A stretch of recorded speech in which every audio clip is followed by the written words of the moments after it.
Oh, it's really warm. And it's starting to smell like roast beef in here because it's summertime, and let's just say my summer body was put on hold. So I'm getting a whiff of bacon. My phone on Do Not Disturb because every time I want to film, somebody want to be calling me, somebody want to be DMing me. I'm like, where were you when I was available? And now that I'm not available, you want to be like, bzz, bzz, bitch. Sorry if I look a little sweaty, guys. Actually, you know what? I'm not sorry. That's my brand. I'm a sweaty little mole rat. So where were we? We weren't even talking.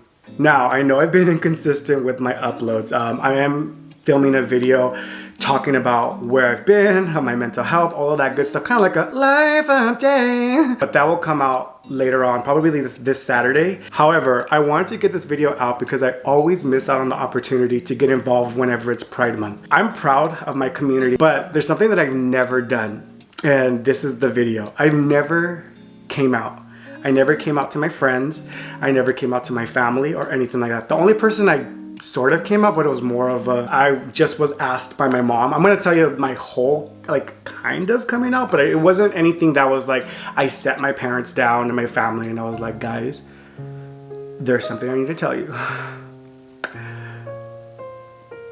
don't know if you guys know, but so I didn't get that opportunity to come out. So I guess this is my video on coming out. I'm going to talk about everything from my upbringing and just my overall story, I guess you could say, of, you know, growing up as a gay man. So let's just jump into it. Let's cut the chit chat. It's going to be a long video, and yeah. I really don't know how to YouTube anymore. Like, you would think having so many videos, it would be just natural for me, but it's not. I'm still shy.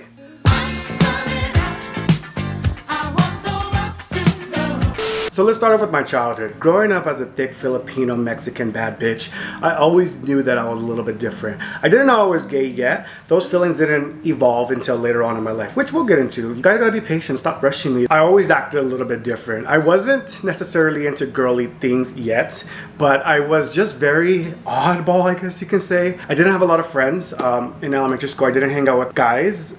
I felt like I didn't really get along with them, nor did I hang out with girls. I was just kind of like a little asocial roly-poly. My whole elementary school experience, I was just kind of a little floater. I was just a little dust in the wind, just trying to find my way around town. Now that my little floating ass is leaving elementary school, we are now entering middle school. During middle school, I did start developing friends. I actually was in band, and yes, bitch, I was first chair trumpet. I don't want to toot my own horn, but I literally tooted my own horn. So I started developing more friends, more guy friends, which I didn't feel uncomfortable around this time. The only time I kind of felt uncomfortable was when the topic of girls came about. I just didn't relay, and I was just kind of like, yeah, she has nice ankles. During middle school, the bullying kind of came about, but I wouldn't say that I'm a bully victim because I never let myself, and a lot of people would try to cap on me, but I was very witty. All of my family, it's either you roast or you get roasted, and you just are served for Thanksgiving dinner. But middle school, I was asked quite a few times, like, are you gay? Are you gay? And I just kind of denied it just because I didn't know, not because I was hiding a secret. I honestly didn't know if I was gay. Now, entering high school, this is where I started developing feelings. Now, it wasn't necessarily feelings for a specific gender. I actually was attracted to both. I would say in high school I was mainly attracted to girls, but that was because they showed me a lot of attention. A lot of my friends were girls. I didn't hang out with guys in high school. So all of the friends that I had in middle school, they ended up going to like an all-boy high school. So I didn't get to go, and even if I did, that probably would have been heaven for me. I felt more attracted. I felt more comfortable hanging out with girls. And in high school, nobody really asked. I think only one or two people asked if I was gay. But around this time, being gay was starting to become more normal, and it wasn't something that you really ask people anymore. It was more just like, oh, you kind of just assume, but you just don't tell them. So maybe in high school I just got like one or two people who asked me if I was gay, and I just said, oh, I don't know. I'm still figuring myself out. I'm just making my way around town. But in high school I did have a couple of girlfriends. Like, I don't want to say I was Mr. Steal Your Girl, but honestly, I was Mr. Steal Your Girl. I was an athlete. I was in track. I was in swimming. I was in cross country. I tried out for baseball, but you know, I didn't make it. I was in baseball all the way up until high school, so I didn't make the cut. And I was kind of glad that I didn't make it into baseball for the simple fact that I felt like I wouldn't have any life. Up until high school, I was involved in sports. I was involved in football. I was involved in baseball. I was involved in gymnastics. And I was like, my parents should have known. Every sport you can imagine, I tried out at least once. And I loved baseball the most. I still love baseball till this day. On top of being in sports, I was also in band. So that took a lot of my friends' time. That took a lot of my social life and my social life in middle school. What am I going to do? I want to be an influencer, Mom. You're 12. Yeah. You don't understand. I have 6 views on TikTok. Just a little brief story. In middle school, the band that I was in, we traveled the world. And we were actually like, I think the #1 middle school marching band in the United States. I don't remember, but I just remember my teacher was super strict. So we were there in the mornings, we were there during lunch, we were there. I had 2 periods in band, and then after school we were there till 7. So you can just imagine how that consumed me. And on top of that, I was in sports as well too. So I kind of occupied myself. So when I got to high school, I did 1 or 2 sports, cross country, track, and I think and swimming. So that's 3. That's 3 sports that I when I got to high school, I wanted to kind of pull back on the band. I didn't join band. A lot of my other friends did join band, but I didn't. So I kind of lost those friends. And like I said, my other friends went to an all-boys school. I got into the partying scene and going out with my friends and just kind of wilding out because I felt we were put on such a strict schedule pretty much all my life up until high school, that when I got into high school, I just went wild because there was things that I hadn't experienced that I was now experiencing. After high school, now going into college, I actually had a girlfriend for a long time, and I was actually really in love with her. I liked her a lot, and my family liked her. She was just a great time, and I honestly saw myself be with her for a long time. She was actually not only like my girlfriend, but she was actually my long-term high school friend as well too. We ended up, drifting apart. You go to different colleges, all that jam, and then, just move on with your life. The typical movie year. Oh, we're gonna be high school sweethearts, and then next thing you know, like, oh, I'm going to NYU. Oh, I'm gonna work at Burger King. Typical Lifetime movie. So then going into college, I got involved in theater, and in college, nobody gives a shit about your sexual orientation because it doesn't define you. College doesn't make me. I make college. That's how people are. Like what you see in the movies too. People come back. Oh, brother, how was college? College? I don't call it college. It sounds like a prison. I call it art development. And little 6-year-old gay me's like, I don't understand, brother. I just felt when I got into theater and got more involved in that, it was like homo heaven. I hadn't been surrounded by individuals who were like me. Still, I hadn't come out. So this is around the age of 17 through 19. I still hadn't come out. Going from high school straight to college, I was just on work mode. Work. Being in plays, having 2 jobs, going to 2 schools. It was just, I was on work, trying to balance the social life. Like I said, I partied hard. And I felt like when I was that age, like shit, I was unstoppable. I would come back from partying at 5 in the morning, get ready to go to work at 9 in the morning, have a quick breakfast. And my breakfast wasn't even that bad. It was like 2 grains of rice and a drop of water. If I go out partying now, I'm dead. And I won't ever wake up. I felt like I never really got myself a break, and I felt for the longest time college was, it's what you do, that's what you do after high school. That's what my parents had embedded in my head, that after high school you go to college or you get a job or you move out. You gotta live your life, do something. So I never really wanted to go to college, but I just did it for my parents because I felt in their eyes that was an accomplishment for them to go to college and get a degree, which it is, but college isn't for everybody. And I feel like we need to understand that it's okay that if you don't want to go to college, maybe I want to travel, maybe I want to, make my own name for myself or have my own destiny. College isn't something that's for everybody. And I'm living proof that, you don't need a bachelor's or master's degree. I have my AA, but that's the extent that I went because, I'm going to get into that. Stop pushing me, guys. After I graduated from community college, I went and applied for colleges and I got into Cal State LA, which I was super stoked about. But during the summer, going into my first year of university, I had a mental breakdown. Which put me in a deep slump. I was super depressed. I had a realization, I don't know what the hell I'm doing with my life. I dropped out of college and I was just wilding out. I ran away from my home. I guess it's not really running away when you're like 21, but I did. I ran away from my parents' house. I was still living with my parents at the time. I ran to my uncle's house. My uncle's actually gay, and he and I just talked for hours and hours, and I was crying. I had shaved my head. I was super skinny. I was about 155. I was very depressed. I wasn't happy with my life, and I felt the reason why I wasn't happy is because I wasn't living my true self. I wasn't embracing who I was. When I was having a mental breakdown, I was praying to God. I would drive by myself in my little 92 Sentra. I would just cry, and I would just pray to God when I started developing these feelings that if he could just change me, if I could just be straight, because I want to make my parents proud, and I don't want my parents to disown me, which I knew that they wouldn't, but I was just hearing a lot of stories how parents were kicking their kids out and parents were disowning their kids, and I didn't want to be that because I loved my family so much. But I just remember crying, and I was like, God, please change me. When I came back from my uncle's house, well, my little runaway, I just remember being really sad, very, very sad. Like there was nothing worth living, and I just kind of expressed these feelings to my uncle.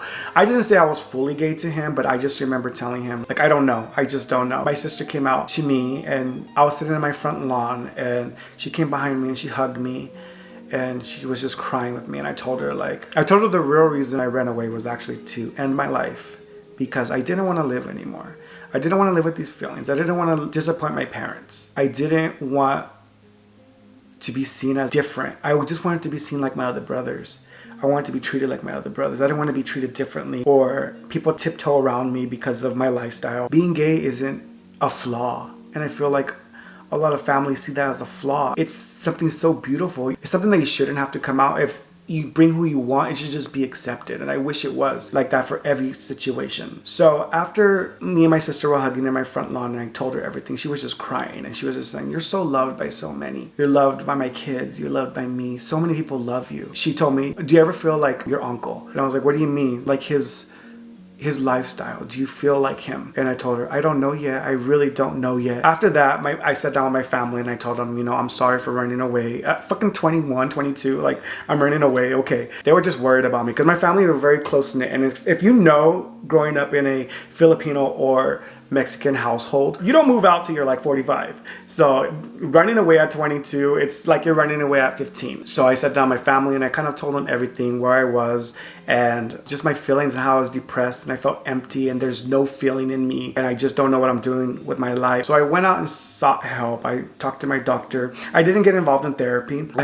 She gave me antidepressants, which I didn't take because my views on antidepressants are, I feel I would rather do it the natural way. That is just my personal view. If it works for you, it works for you. But for me, I did not want to be on antidepressants. Like I said, I'm doing a life update video probably coming out after this where I go more into detail because I was on antidepressants, but I'm not going to talk about this in this video. But that was my whole reason why I don't like antidepressants. After that, I sought help, and it was just kind of like, that was it. We didn't talk about it anymore. We just kind of proceeded with our life. So I was still depressed. I was still trying to figure out who I was, what I'm doing with my life. And then I just said, fuck it one day. I'm done living this double life, trying to put on this face for my family and all my friends. And I'm pretty sure my friends knew I was gay already. They just didn't ever ask me, which I appreciate that. I would rather people just not even tell me, are you gay? Just people kind of just like, oh, that's cool. My friends didn't sit me down and tell me, oh, you know what, I have to tell you that I'm straight and I'm dating a girl or I'm dating a guy, and I just want to let you know that because I don't want you to judge me. It should be just like, oh, whoever you date, that's cool. As long as they make you happy and treat you right, let's move on with that. When I turned 22 or 23, I can't remember, old age. So I downloaded a dating app. I downloaded a couple of them. You guys might know them, Grindr. And I just started searching for love on Grindr. And I just knew there were so many testimonies saying how people were finding love on Grindr. And I just knew that if it was successful for them, it's going to be successful for me. No, just kidding. I downloaded a couple of dating apps, like Tinder, and just started dating guys. And I just didn't know what the hell I was doing. I didn't know what to expect. I just did it. And at first it was a little weird for me because these guys were hitting on me. Now, I don't want to toot my own horn or anything, but I was at my prime at that age. I had an athlete body, fat ass, good skin. I'm fucking, shit. If you're fishing, I'm a catch. I just started going out with guys, and let me just tell you, I was I was getting passed around more than a fucking volleyball. I'm such a slut. I'm such a whore. No, I'm kidding. I went out with a couple of guys and I just felt at first nervous, like what the hell, because they're hitting on me or they're trying to hold my hand or try to hug me or try to kiss me, and I'm just like, slow it down, child. And I would tell them, like, I've never dated guys before. It's my first time. It was a little bit of a game changer, but for some reason it felt right. It felt natural. It felt normal. I got into my first relationship at 23. My first relationship wasn't the best relationship. The person that I was dating, he wasn't confident in himself being gay. And he was about 10 years older than me. So he wasn't really confident in himself about his sexuality. And he made me feel a little bit bad about being gay, I guess you could say. I started becoming more confident and more loving myself and embracing myself. I would take pictures of myself, or I would, whatever the situation was, and he would be like, oh, don't hold my hand in public. When I took pictures, he was like, oh, you look really gay in that picture, don't post it. So it was just very toxic. He wasn't a bad person, but it was just, he wasn't comfortable with his sexuality. So he made me feel uncomfortable being my full self. It did a lot of damage on me. Am I not gay? Why is he calling me gay if I am gay? He would always ask me, oh, do I look too gay? And I just said, well, aren't you gay? He was like, yeah, but I want people to know that I'm gay. And it just was very toxic. And that's pretty normal in the gay community, I guess, because there were a couple of guys who would kind of hit me up. They would ask me like, oh, are you very flamboyant? Do you talk gay? Do you walk gay? For me, it doesn't really matter. I mean, we all have a specific type, and it's not necessarily how a person acts. It's just more of the interest for me. Because I don't go by masculinity or femininity.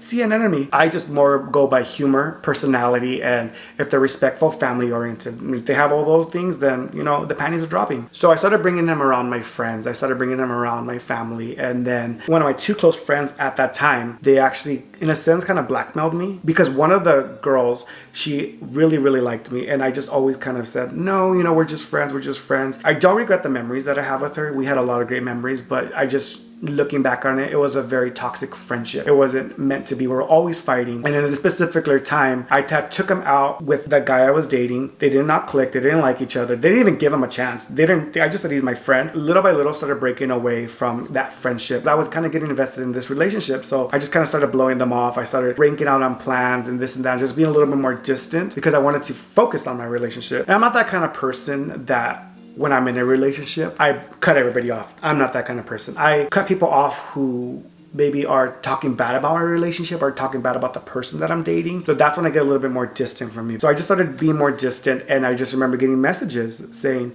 oh, does my name have to be so-and-so, which was the guy I was dating, in order for me to hang out with you? We know about you. I was getting these messages on Tumblr, which is a platform that I only had these specific friends on, not everybody, so I knew what these messages were coming from them. And I was just kind of like, oh my God, they're gonna out me and my whole friend group is gonna just come crumbling down. I don't know what I was thinking. They were trying to out me. After a couple of months of dating him, my parents just kind of kept seeing him coming around, and they knew that I didn't have a lot of guy friends. So they're just like, why is this guy coming around a lot? Like, what's going on? So then one night, me and my mom, we went out to Chipotle. It was just me and her. And outside of a Chipotle, she just told me like, oh, who's that guy that you have coming around a lot? And I just told her, oh, it's my friend. And then she was like, are you dating him? Do you like guys? Yeah, I do. And she's like, all right, let's go get a burrito. And that was the end of that topic. And she told my dad, and my dad didn't see me any differently. So I never really got to come out to my brothers or anything like that. I was just kind of like word of mouth, and that was pretty much it. But when my uncle finally found out that I finally came out, he was like, you have to be loud and proud and be all about it. And I just told him like, oh, like,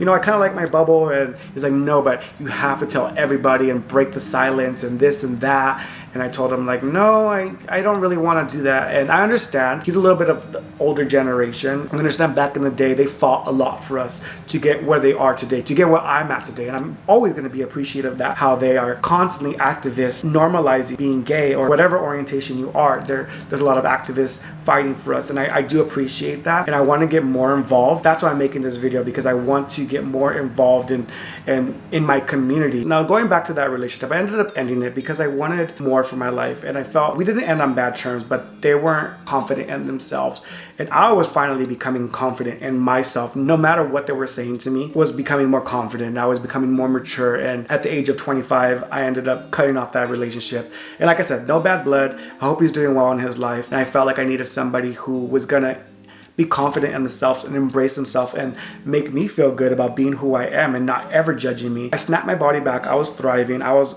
Back on the market. Going into my next relationship, I just knew that I wasn't gonna rush things. I was gonna take my time because I don't know, I just wanted to be in love in the first relationship that I rushed it. So this time I was like, you know what? I'm gonna focus on being a bad bitch. And then once I'm done being a bad bitch and a hoe and being tossed around like COVID, I'm gonna settle down. So going into my 26th year of living, I met Ruben, and Ruben made me feel so confident, and he was confident in himself. And I just remember when we first started dating, we were just talking one night and I was just asking, hey, what are you doing? I'm just watching this guy on YouTube. He's so hilarious and funny. And I was like, oh, cool. Because I hadn't told him about my channel. And I was like, oh, what guy are you watching? And like, I want to watch him too. He sent me a screenshot of me. And he was like, you are the funniest guy ever. And I can't believe you do this. Like, that's so interesting. My heart dropped. I wasn't embracing that I was a YouTuber yet because I just felt like, oh, nobody supported me. Like, nobody cares that I do this or anything like that. So now, 4 years later, 3.5 years later, we are engaged and we are happy. I'm just proud of who I am today. And I know there's a lot of individuals whose story isn't as... I wouldn't say my story is easy because I definitely have a lot of stuff that I have left out because I just feel like I don't want to overshare too much. I just want to kind of give you a little background on how I came out. Well, officially now I'm coming out. I never came out to my family. So they could watch this video. If they're like, oh, are you gay? I'll just send them this video. But yeah, I'm so happy. I'm such in a better headspace and I'm in a relationship that's healthy. I am overall, my mindset, everything, I'm just in a better place now.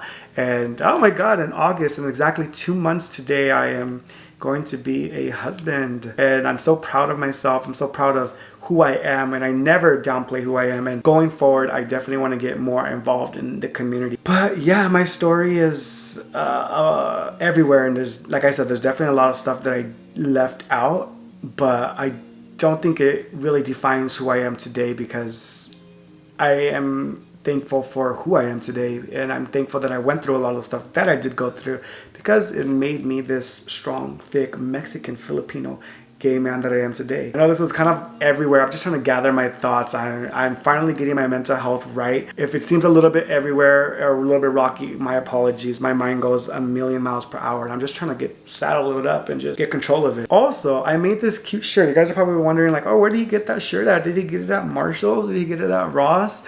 Did he get it at a thrift store? Where did that shirt come from? It is mine. It's my creation. It says stay kind, stay humble. At every end of my video, I always say, as always, stay kind, stay humble.